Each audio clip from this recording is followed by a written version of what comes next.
On retrouve nos invités pour la suite du débat, Louis Kamako. Nous avons également Madame Dado Nora Noviekou et le journaliste Germain Poulion. On va parler maintenant de la République centrafricaine. Plus de 80 militaires viennent d'être chassés de l'armée selon un décret signé par le ministre de la Défense en fin de semaine dernière, notamment pour indiscipline, racket ou encore désertion. Des radiations d'une grande ampleur qui ont lieu au moment où la population ne cesse de dénoncer des exactions de la part des forces armées centrafricaines. Alors, Louis Kamako, on peut comprendre peut-être des punitions, peut-être des tas de choses contre l'armée, les FAMA, mais ces radiations, 80 militaires, c'est énorme. Oui, et c'est énorme, surtout quand on sait que l'armée là-bas ne parle pas d'une seule voix. Il y a la FACA, comme tu l'as dit, et le SSFC. Donc, cette radiation aura certainement des impacts négatifs sur la gestion de la crise parce qu'ils vont vouloir se rallier à l'autre camp et ça va juste compliquer la situation. Mais sur les faits, c'est vrai que vous parlez de raquettes, d'indiscipline et de désertion. Malheureusement, c'est ce qu'on constate souvent quand un pays est en guerre, quand il y a une guerre civile. Beaucoup de militaires en fait ne respectent pas ce qu'on appelle principe de guerre. Euh, Par exemple, il est interdit de, en fait, d'aller tirer dans un hôpital ou bien d'aller tirer dans une église. Ces lieux-là sont souvent considérés comme des lieux de refuge Vous voulez faire référence à quoi? bon, à tout ce qui se passe dans le monde. À tout ce qui se passe dans le monde. Ok. Si quelqu'un veut le lier à l'actualité d'ailleurs, tant mieux. Mais c'est ce qu'on constate malheureusement. Donc, c'est vrai que pour les Centrafricains, c'est pas été le cas. On parle de désaction. On dit sept des militaires ont déserté. D'autres ont été punis pour racket, justement. C'est des faits qui, en réalité, qui ne surprennent personne parce que ça se passe, même si pas seulement en période de guerre, c'est monnaie courante chez les forces de l'ordre et de sécurité en Afrique. Alors, Madame Dado Nora Noviekou, Lucas Mako l'a dit tout à l'heure, dans les pays en guerre, on trouve souvent ces genres de choses. Est-ce que c'est un message envoyé par le président Faustin Archange Touadéra et son gouvernement? La guerre est finie, tout va mieux maintenant. Alors, moi, je suis plutôt inquiète par rapport à la question de la radiation. Je serais peut-être plus heureuse si c'était une action de discipline interne où les gens sont là et on les suit, on les sanctionne, mais on les suit. Mais là, vous envoyez dans la société 80 personnes que vous n'allez pas maîtriser et qui savent maîtriser ou bien qui savent manier l'arme. Ouais. Alors ça pose un problème quand nous savons aussi qu'il y a pas mal de groupes armés qui sont pas, Rebelles. voilà, groupes rebelles et qui posent problème à la stabilité du pays. Alors est-ce une bonne décision de penser à la radiation? Je suis d'accord pour la discipline de la sanction, mais est-ce que la radiation est stratégique? Là, ça me pose un problème. Un problème sécuritaire, un problème de stabilité, parce que c'est un peu comme si tout l'effort qui est en train d'être fait va encore recevoir des coups parce qu'on ne sait pas avec qui ils vont s'allier. On ne sait pas qui va les appuyer d'ici là. Donc, pour moi, je me dis, c'était un peu peut-être trop poussé, la radiation. Alors, maintenant, sur la question de le fait que La guerre. la guerre, la Centrafrique est dans un contexte assez complexe. Et on le sait, bientôt 10 ans, c'est quand même dommage. Et c'est ça aussi nos pays africains. Quand il y a eu des occasions pour dialoguer, on les rate souvent. Et quand ça commence, c'est difficile de pouvoir l'arrêter, c'est-à-dire de pouvoir retourner à la stabilité. Aujourd'hui, cette situation continue à faire des dégâts en humains, en matériel, affecte l'économie. La Centrafrique n'a pas encore fini je dirais, son périple. Et je ne pense pas que cette radiation démontre juste que la stabilité est de retour. La Centrafrique est dans un processus de reconstruction. Et donc, pour ma part, l'acte ou bien l'esprit de l'acte a priori est peut-être pour dissuader, mais me semble trop poussé en termes de stratégie. Maintenant, le contexte est là. La Centrafrique est en train de se chercher, essaie de retrouver l'équilibre parce que ce n'est pas pour autant que tous les problèmes qu'il y a aujourd'hui sont finis. Et donc, il y a encore du chemin à faire. Et nous espérons tout simplement que d'ici là, cette stabilité réelle, effective, sera retrouvée. Parce qu'en fait, c'est un ensemble de choses. Et donc, nous ne pouvons que leur souhaiter à ce qu'ils puissent vite rétablir l'équilibre, à ce qu'ils puissent arriver à mieux se comprendre, parce que finalement, c'est un peu déchiré de partout et ça part dans tous les sens. Voilà. Alors, Germain Pouli, ce que Madame a souligné et à prendre avec acuité, on connaît la République centrafricaine où on voit plus de langage belliqueux, radier 80 personnes de l'armée. Est-ce que c'est donner l'opportunité à ces 80 personnes, peut-être pas tous, d'aller chercher les moyens pour être contre l'État centrafricain? Oui. Non, il faut dire que c'est vrai que c'est une inquiétude, mais je pense que parmi les 80 personnes radiées, il y a une bonne partie qui ont déserté pour rejoindre le camp des rebelles. Donc c'est des gens qui ne viennent pas normalement au rassemblement, c'est des gens qui ne participent pas à la sécurisation du pays. Ils sont déjà partis. Voilà, ils sont là peut-être de nom, ouais. mais physiquement, ils n'assument pas, ils ne jouent pas leur rôle, ils sont plutôt de l'autre côté. Je pense que ce n'est pas la première fois qu'il y a des radiations dans les forces armées centrafricaines.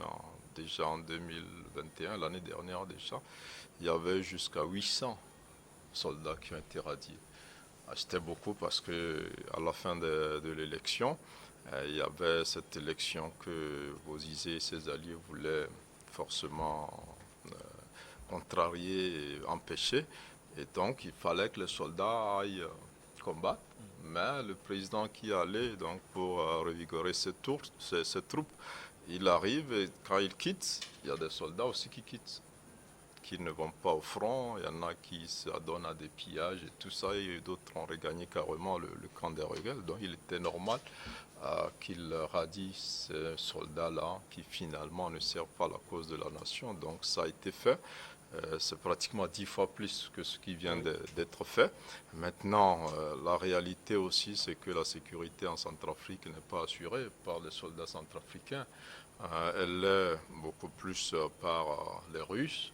Entre-temps, il y a les soldats rwandais aussi qui ont aidé. Et puis, il y a les forces de l'ONU aussi qui permettent une certaine stabilisation. Alors, quand on voit que le nouveau président veut stabiliser son pays, il ne peut pas éternellement compter sur les Russes, parce que les Russes reviennent aussi très cher pour le budget. Il faut compter sur son armée, et quand on a dans l'armée plusieurs éléments qui ne sont pas réellement engagés, et qui sont pratiquement un pied dehors ou de l'autre côté, je pense qu'il était important de faire ce travail-là. Maintenant, pour le petit nombre qui a été sanctionné pour des faits de raquettes et tout ça. Ils sont 7 au total. Ça, on peut comprendre parce que dans toutes les armées, même ici au Togo, il arrive régulièrement que les soldats ou les militaires qui ne font pas les travaux et qui se permettent ce genre de choses soient radiés, certains en prison, mis à la disposition de la justice. Je pense que c'est une bonne chose. Mais en même temps, je rejoins aussi les confrères et la consoeur, madame qui disait tout à l'heure que la situation est un peu délicate. Donc, ces 80 personnes qui forcément vont se retrouver dans l'autre camp ou dans la nature, sachant déjà utiliser les armes. Donc, ils peuvent être une source d'insécurité. Et on espère que l'armée et les Russes qui travaillent main dans la main dans ce pays-là pourront travailler sur ce terrain-là. C'est vrai qu'aujourd'hui, on ne parle plus trop de rebelles parce qu'ils ont été repoussés pratiquement. Leurs chefs sont en exil, donc pour la plupart au Tchad. Mais la sécurité intérieure reste quand même un défi énorme et il faut pouvoir compter sur l'armée.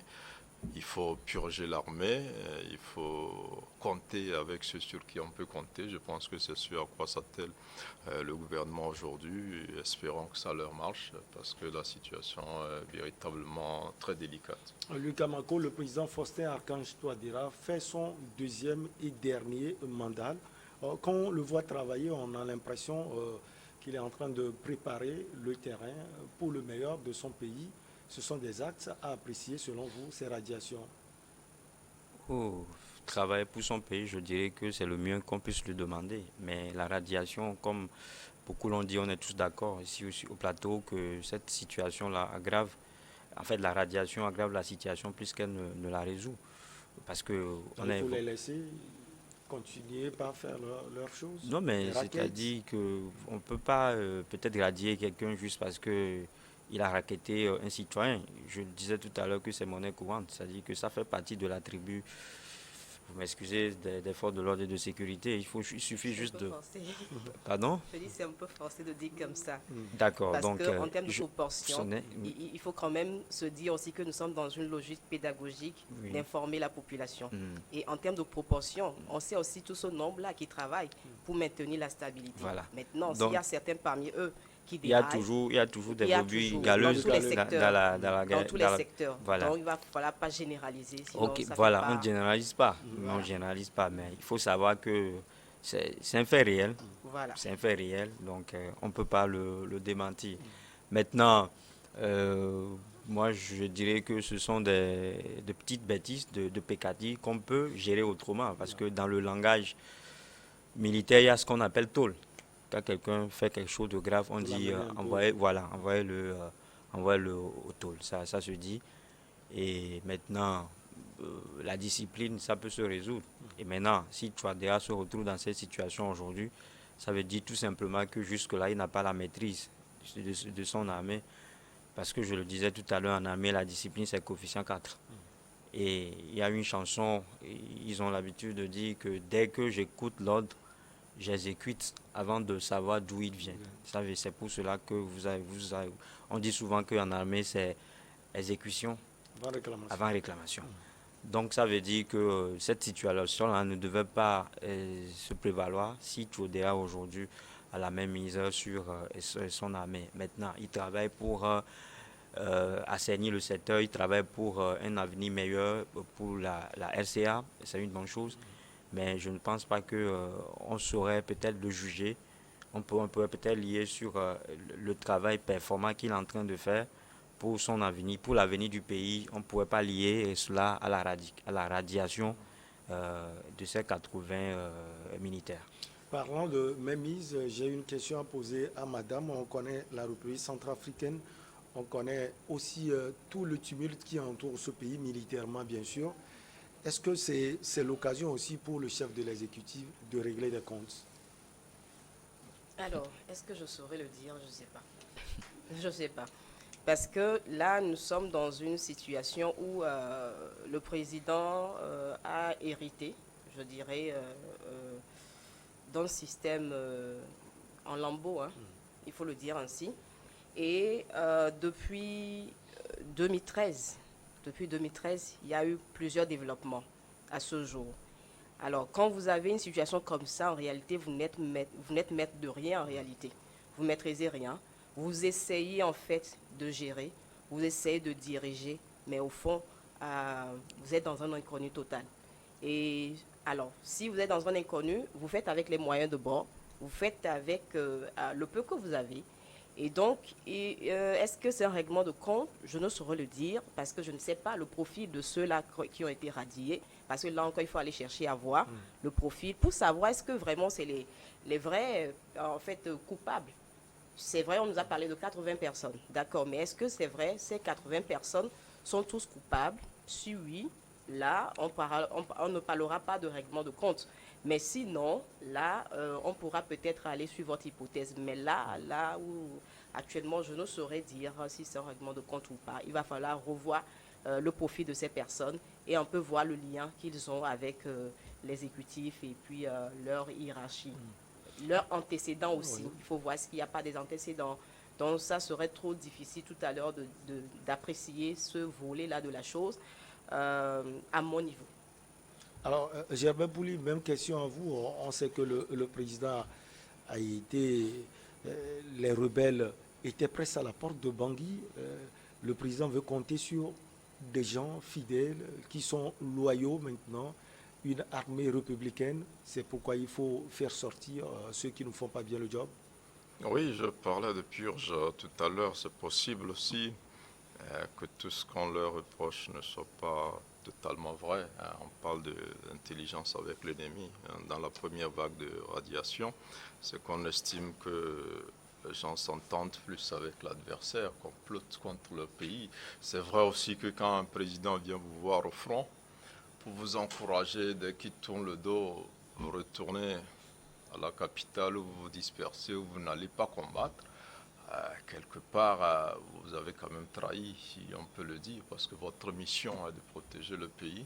Si on ne peut pas compter sur vous, bon, je crois que vous ne jouez pas votre rôle. Donc je pense que par rapport à cela, il peut se dire, ben, si j'ai des soldats sur lesquels je ne peux pas compter, il vaut mieux ne pas en avoir. Comme je le disais, il ne peut pas continuer à compter éternellement sur les Russes, les Rwandais et les autres.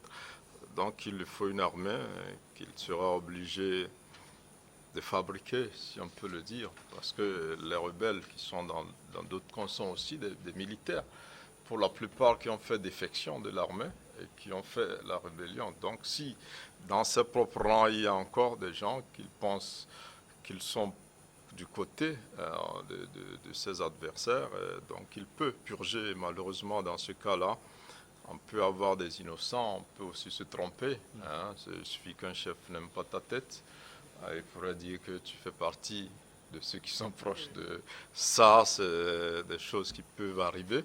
Mais si on s'en tient à la communication faite par le gouvernement, c'est qu'ils ont besoin de discipline, ils ont besoin d'une armée où il y a de l'ordre et tout ça. Et les faits qui sont reprochés à ces personnes-là sont assez graves quand même pour amener à la radiation. Maintenant, est-ce que dans les détails, ces faits-là sont prouvés? Comme elle parlait des profils et tout ça, je pense que là, ceux qui sont dans ce pays et qui connaissent mieux la situation pourraient répondre pour savoir si certains, justement, ont été radiés peut-être pour d'autres raisons qui n'ont rien à voir avec les raisons officielles qui ont été énoncées. Lucas Mako, on va en profiter pour parler de la situation sécuritaire actuelle de ce pays. On sait que le pays a été repris, les gens parlent de 70%, d'autres encore de 80%, avec l'aide des instructeurs russes. Les gens parlent du groupe Wagner. On sait que l'ancien président centrafricain, François Bouzizé, serait en N'Djamena. Est-ce que ça va mieux, la situation sécuritaire de ce pays? Je ne pense pas que ça va mieux. Je ne pense pas. La preuve, des gens, des corps habillés viennent d'être radiés. Ça ne va pas. Je crois que jusque-là, il y a un mot que tu fais semblant de ne pas lâcher. C'est que dans le lot, il y a certains qui sont accusés d'atteinte à la sûreté de l'État. Ça veut dire beaucoup de choses. Ça veut dire tout. Ça résume en réalité, ou bien ça répond à ta question de tout à l'heure qui demandait à savoir si il s'agit d'une façon ou bien s'il s'agit d'un règlement de compte. Ça veut dire qu'aujourd'hui, Touadéra sent en fait les feux aux fesses. Il sent la menace. Oui, il sent la menace. La présence de Wagner. Justement, donc il a vu que la meilleure façon en fait c'est de les mettre catégoriquement de côté pour pouvoir avoir la tarassie. Mais comme je le dis, est-ce que c'est ça la solution? Est-ce que c'est la solution idéale? Je ne pense pas. La situation sécuritaire dans le pays reste toujours critique. Quand vous avez un ancien président qui est en vie et qui n'a pas aimé les conditions dans lesquelles il est parti, il reste toujours ailleurs et il vous met toujours les bâtons dans les roues. Donc, je crois que beaucoup de choses restent encore à faire. C'est grâce à l'actuel président que l'ancien président est revenu. Oui, mais c'est grâce à lui. Mais est-ce que Bouzizé, aujourd'hui, épouse complètement ce que Touadéra est en train de faire? Quand vous parlez tout à l'heure de la présence des mercenaires russes, le groupe Wagner, est-ce que Bouzizé, est-ce qu'il est satisfait de cette façon de faire? Je ne pense pas. Donc, dès qu'il y a un désaccord, il y aura certainement en fait ce genre de situation. Alors, désaccord peut-être entre Touadéra et Bouzizé, c'est presque désaccord entre la Russie et la France, parce que les gens disent que Touadéra, il est derrière la Russie ou la Russie est derrière lui. Et François Bouzizé, c'est l'élément de la France. On a vu ça percer sur Bangui, et c'est grâce à ces groupes groupe russe Wagner, que la situation est un peu stable aujourd'hui. Quelques poches de résistance, est-ce qu'on peut toujours craindre pour l'avenir de ce pays, madame? Oui, la situation de la Centrafrique est toujours problématique, hein. Je crois que même si des efforts ont été faits, il n'en demeure pas moins qu'il y a encore du travail à faire.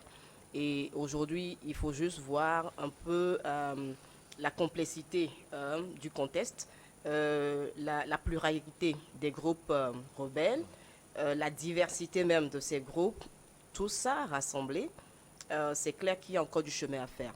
Et donc, on peut peut-être se réjouir du fait qu'ils sont dans un processus où ils essaient de rétablir l'équilibre, ils essaient de se repositionner. C'est heureux de le constater. On ne peut que les encourager à poursuivre dans cette logique et à ce que d'ici peu, ils puissent vraiment arriver à avoir la maîtrise totale du pays.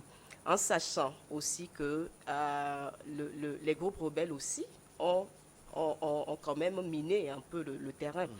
Donc, quand je dis miné, dans le sens où ils ont la maîtrise sur certaines zones du pays. Alors, on sait toujours que dans une situation conflictuelle, comme le cas de la Centrafrique, il y a toujours des gens dans l'ombre. Et ça, on ne saurait jamais, comment dire, c'est-à-dire ces personnes-là qu'on ne voit pas, mais qui en réalité sont des acteurs principaux et qui en fait donnent les directives en réalité. Et donc vous êtes en fait de travailler ou de combattre un ennemi que vous ne voyez pas. C'est en fait ça le vrai problème. Donc ça, c'est le grand challenge. Ceux qui sont derrière, parce qu'en réalité, c'est avec ceux-là qu'il faut négocier pour retrouver la paix. Mais quand vous ne les voyez pas, vous ne savez pas réellement ce qu'ils veulent, c'est un peu compliqué. Parce que oui, malheureusement, dans ces situations, il y a des gens qui profitent au niveau économique également. Donc tout ça mélangé, je suis sûr aussi que le gouvernement centrafricain est quand même conscient du contexte qu'il a et saura essayer de quand même trouver une porte de sortie à cette situation. Donc, il y a encore du chemin à faire, mais on peut être heureux du fait que c'est mieux quand même qu'avant. Ça s'est un peu amélioré au regard des années précédentes et espérons que les leaders de la Centrafrique puissent quand même prendre les bonnes résolutions pour pouvoir rétablir l'équilibre, parce qu'en réalité, c'est eux seuls qui peuvent le faire. S'ils décident que cette situation puisse s'arrêter, ça peut s'arrêter, même si on me dira que oui, il y a la dimension géopolitique. S'ils décident, ça pourra le faire. Alors, Germain Pouli, Paul Christian Benenga, qui est une grande figure de la société civile centrafricaine, s'est dit plutôt satisfait si les faits sont avérés. Si effectivement, selon lui, on en vient à sanctionner des éléments de nos forces armées centrafricaines pour rackets, je pense que c'est une bonne décision. Il parle de rackets, mais ne parle pas d'atteinte à la sûreté de l'État. Pour lui, ce qui est essentiel aujourd'hui, ce sont les populations qui seraient racketées chaque fois. Oui, c'est normal, c'est un acteur de la société civile, donc le pouvoir ne l'intéresse pas. C'est comment changer les conditions de vie des populations qui l'intéressent. Donc, en ce qui concerne les atteintes à la sûreté de l'État, intelligence avec l'ennemi, lui pense que c'est des infractions politiques, c'est lié à la politique. Et lui, c'est des infractions liées au bien-être des populations déjà démunies qui sont racketées.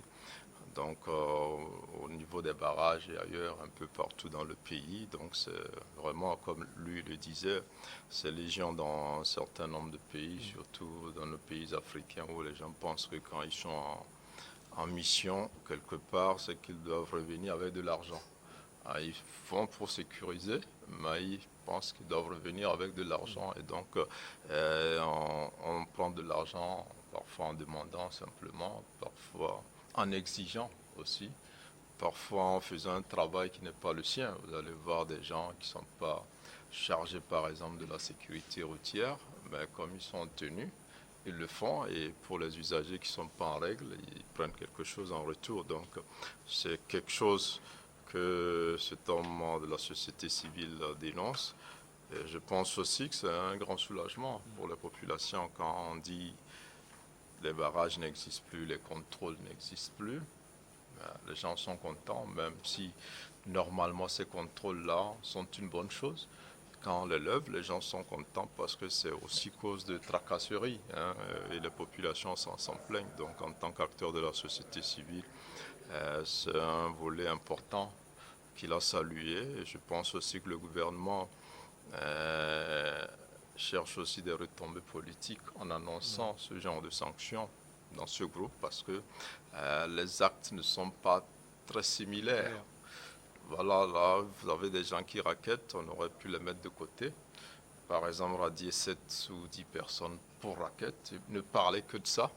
Ne pas les mettre dans le même lot que des gens qu'on accuse, hein, d'être D'atteinte à la sûreté de d'atteinte l'État. à la voilà, parce que c'est des infractions totalement différentes. Mais en même temps, le gouvernement se dit, ben, quand on le fait, certains ne vont pas trop apprécier, il faut mettre autre chose à côté pour que globalement tout le monde soit satisfait.